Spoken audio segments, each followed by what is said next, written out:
Hey everyone, today I'm going to be bringing you another handgun review, and again another Rex 01 pistol review. Now this one specifically is their S model, which is their standard model. It's their full-size 17+1 handgun. You've probably seen these before online. If you haven't already, I would highly recommend you check out the video that Polenar Tactical did on the manufacturing of these.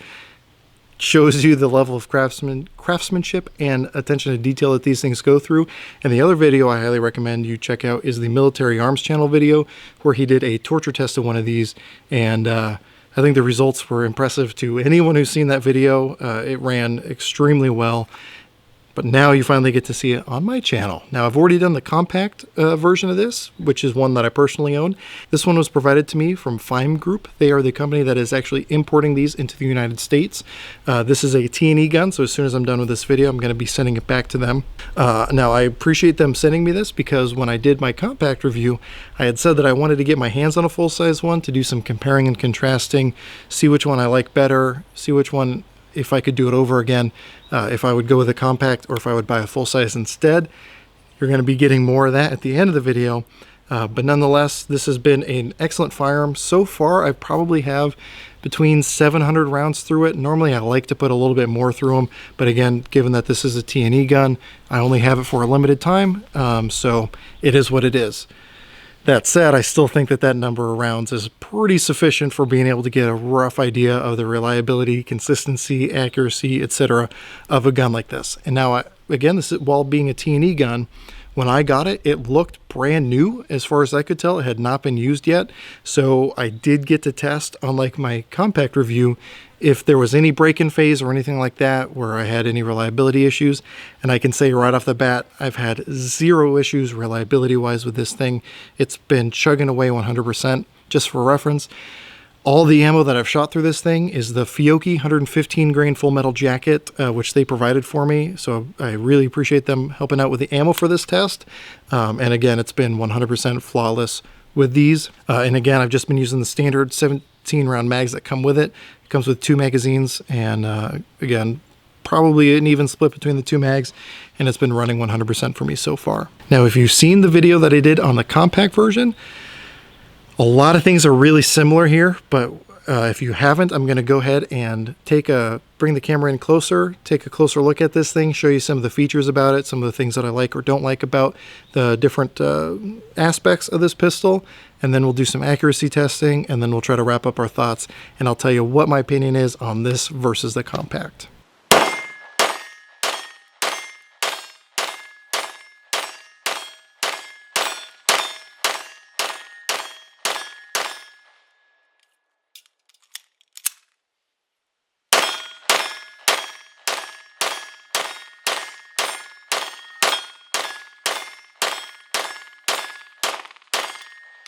All right, so here we have the full-size Arex Rex 01. If you've seen the video I did on the CP, there's going to be a lot of similarities here, but I'm still going to go ahead and run through the features just so you can get a feel for what this pistol has or doesn't have, or get an idea of some of the ergonomics for it. So as you can see, obviously right now we have the hammer to the rear, and then one nice thing about this over, say, the SIG 226 is you can then throw this into the safe configuration, and it is an ambidextrous safety. Because of that, you can safely carry it cocked and locked, which if I had to carry it would probably be how I would carry it because of the trigger, which we'll talk about a little bit more here in a second. So that is a nice feature. Then if you have to decock it, just like on the CP, you push down on that little lever, and as you can see, the trigger returns forward and the hammer goes down. Obviously, this is the safe way. If you have to drop the hammer with around in the chamber, you don't want to thumb it forward. Just use the decocker, everything will be fine. Now, while I'm talking about the decocker is also the slide lock. Now, the nice thing about that for me is whenever I shoot the SIG 226, because I was trained on Glocks, my thumb always rides on that slide lock. So whenever I'm shooting a SIG 226, it never locks open on an empty mag. Now I know that's a training thing, I can work around that. However, if I can get something where I don't have to retrain myself, obviously that's going to be preferable. Because of the location of the levers here, that's not going to be an issue on this. If anything, my thumb's just going to be riding on the safety, holding it down, so no worries there. Now, the flip side of that is it is a little bit hard for my shorter thumbs to be able to get to that decocker if I have to use it. But, you know, all I have to do is break my grip and then hit that decocker. Everything's fine. Now, again, like I said, if I were to carry this with around in the chamber, I'm going to be carrying it cocked and locked anyway. So really, realistically, the chances I would have to use the decocker is pretty low, but nonetheless, it is there for you if you choose to carry it. Like other double action, single action guns, like the 226, like the Beretta 92, any of those, you do have the decocker, so you can carry with the hammer down. Now that takes us into the trigger. Now the trigger in the double action configuration is not a lot of fun to pull. It's very long, it's very heavy. It's very long, it's very heavy, and but it is fairly steady all the way throughout. Now it's probably loosened up a little bit since when I first got it, since now I've put so many rounds through it. And one of the things I did under the recommendation of someone in my CP video is I put a snap cap in the barrel, and I just sat here and I just cycled it over and over and over to hopefully kind of smooth out those trigger components. So it's a little bit better than when I first got it out of the box, but nonetheless, I still prefer it in the cocked single action configuration. So as you'll see, as I cock the hammer to the rear, that trigger moves back, which gives you less overall travel and a lot less weight to fight against. Now, as you'll see when I show you my ability with accuracy, that double action definitely will make a difference. It's able to be trained around, but nonetheless, it is there. Now, just like the other Arex that I already have the review on, you do have the front side serrations, which I really like. If you do like to do your slide manipulations up here, that is an option for you. So I like that. And I also like the full 1913 style rail right here. So if you have lights or anything else you want to mount, such as a Mantis trainer, for those of you who have those, I really like having that option. Just like with the smaller model as well, you do have a magazine release on both sides active from the factory, so you don't have to worry about swapping over a magazine release. It does work on both sides, and I can say, having ambidextrous, I've never once accidentally hit that magazine release on the other side, so that's a really good thing there. The last thing, well, one of the last things I want to talk about before we open this thing up is the sights. Now, you do have the standard 3-dot sights from the factory.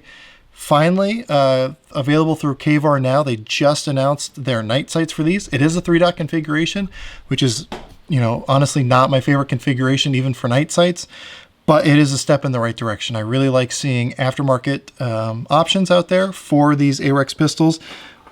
Again, those are going to be available direct through KVAR. I'll have a link below. So if you already have one of these, you can check that out.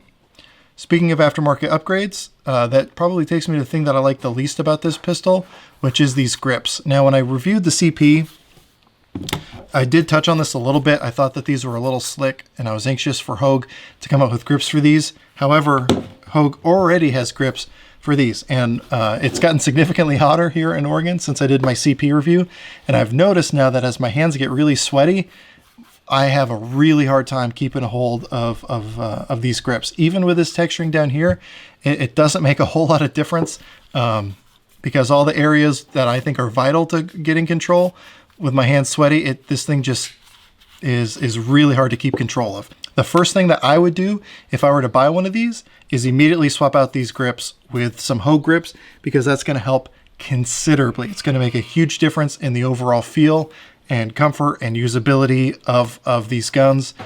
Is it, you know, impossible to use from the factory? No. Obviously, I've been doing it this way for hundreds and hundreds of rounds now. But again, if this were mine, the first thing I would do is change out these grips. Now, actually, one more thing while I'm thinking about it that I want to talk about before opening this thing up is obviously these Rex 01 mags, the 17-round mags for the S model. They look and feel very similar to SIG 226 magazines. So I happen to have a SIG 226 magazine right here, But as you'll notice, the method that these magazines retain, it is not compatible. So here's the SIG 226 magazine. I can slide it into the gun and it won't lock into place, obviously, because the way the magazine retains is different. So just FYI, they do look similar. They probably look like they were even made in the same factory, but they are not cross-compatible. You have to get the Rex 01 mags, which they're not unobtainium, so you can definitely get these, so that's not a problem whatsoever. So with all that outside stuff out of the way, let's go ahead and break this thing down and take a look at the inside. Now, I know that Polenar Tactical has a very detailed video on the full disassembly and assembly of these, so I'm not going to take too much time here going over that. If you guys want, by all means, check out the Polenar Tactical video on the topic, and they're going to explain it and demonstrate it probably much better than I could. So it takes apart similar to a SIG 226. You have your barrel, your slide assembly, your guide rod and spring. Again, almost really identical, other than the length of some of the parts, to the Rex 01 CP. Very easy to service yourself. One of the things that I like is, if you'll notice here, you have the full length rails that the slide rides on. It does make it feel a little bit smoother cycling. It just feels a little bit more tightly fit. And overall, just like with the CP, it just feels like a very well-made gun, you know, very precision machined, tight tolerances, everything workmanship wise on these things is absolutely excellent. You can't do much better. Really, this is about as far as you'd have to strip it down for any maintenance that you're going to do. If you need to take it down more, again, the Polenar Tactical video is going to demonstrate that really well. But, you know, for cleaning, routine maintenance, anything like that, this is as far as you're going to need to go. And then once you get everything back together, just push it along the slide and then fully cycle it. It'll automatically return that takedown lever back to its original position, and then it's ready to decock. If you want to do your function check, you can do that as well. So now that we got the specifics on this side of the way, I want to show a little bit of direct comparison with the CP model, or the compact model. Pretty much, other than the barrel length and the grip length, it is, as near as makes no difference, an identical gun. The feeling of the grip feels the same, the trigger feels the same, magazine release in the same spot, the levers in the same spot. Really, everything's identical except for the barrel length and the grip length, in my opinion. There may be some minute differences here and there, but for all intents and purposes, you know, it's essentially the same gun, just cut down. So that's something that I've really liked about the 9mm Glock series. Pretty much, if you have a holster that fits one of them, it'll fit all of them. And in case you're wondering as well, here's a 17-round S model magazine. It will lock into place and function in the CP model. I did some shooting like that earlier, and it functioned 100%, no issues there. I didn't do a lot of shooting, so I don't know about over insertion issues or anything like that, because again, I haven't done a bunch of testing like that. But the couple mags that I did run through it functioned 100%, no problems there at all. So now that we got, you know, the kind of takedown and comparison out of the way, I'm going to go ahead and see what I can do accuracy wise with this. So I'm going to set up a target at 10 yards and we'll see what I can do. So as with the CP model, the vast majority of the shooting that I've done with this pistol is with the Fiocchi 115 grain full metal jacket load. You know, with the hundreds of rounds that I put through it, it's functioned 100%. Now, the very nature of a T&E gun is I'm not going to have it for as long of a period of time, so I haven't had as much time to put as many rounds as I would normally like to put through it before doing a test like this, because getting used to that trigger is going to take some time. But nonetheless, let's go ahead and take a look at a 10-yard target that I just shot at not too long ago. So, and one of the things you'll notice from this group is some of the shots will be pretty tight, and then one of them will be a little bit further away. As you may be able to guess, that is because of that double action trigger. Again, given more time, I could probably wrestle that thing down and keep those groups a little bit tighter, but nonetheless, let's see what I was able to do. So the first, I was doing these 5-shot groups from a rest, my hands sitting on the rest.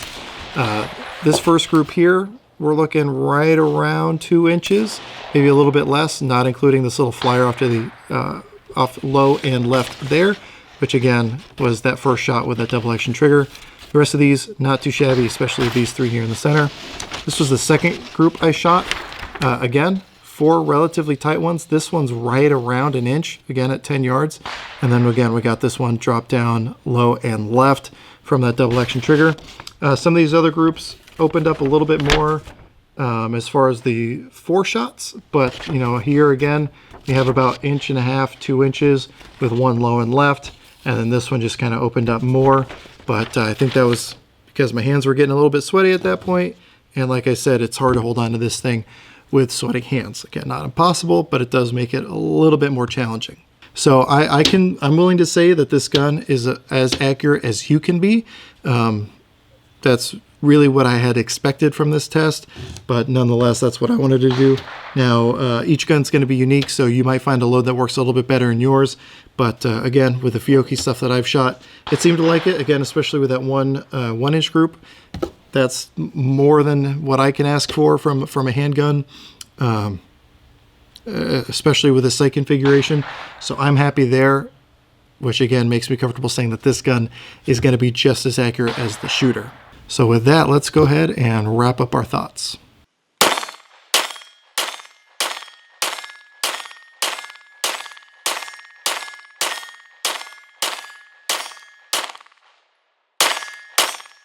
Now, because I neglected to do this earlier, I'm going to go ahead and show you what comes in the box. Obviously, the box, if you've seen my CP review, is exactly the same as far as what comes in it. You have the pistol, which has a nice Ordifoam cutout. You have the slot for your 2 magazines that come with it. You have a lock, and underneath here is a owner's manual. And then, like I said with the compact review, in my opinion, it's one of the best manuals that comes with a firearm. You got color pictures, you got full breakdowns, you even have a service list thing at the back of the book. So if you're one of those people who likes to keep an accurate round count, keep track of anything that happens with a gun, you have that built in with the manual. I typically don't use them myself, but it is a good thing for those of you out there who do like to use something like that for your guns.